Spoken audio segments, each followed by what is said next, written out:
हो सांगते तर आम्ही गेलो होतो 64वा शासनाचा हौशी नाट्य स्पर्धा याचा अवॉर्ड फंक्शन होता. इथे सांस्कृतिक कार्यक्रम आधी झाले आणि मग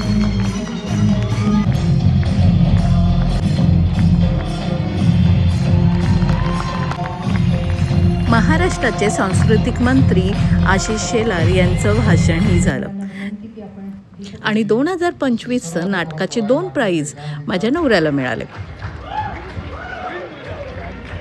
ठाणे विभाग आणि रत्नागिरी विभाग अशी 2 पारितोषिकं उदयला मिळाली. पारितोषिक समारंभ हा मुळात मला फार आवडतो. प्रयत्नांना मिळालेलं यश आणि ते सेलिब्रेट करणं फार मला आवडतं आणि आपल्या माणसानं मिळत असेल तर ते वेगळीच गोष्ट असते. नाटकाचं पारितोषिक समारंभ म्हणजे वेगळीच एनर्जी, खूप सारी तालीम, खूप सारं परफेक्शन आणि त्याच्यानंतर मिळालेलं यश. चलो तर बाय.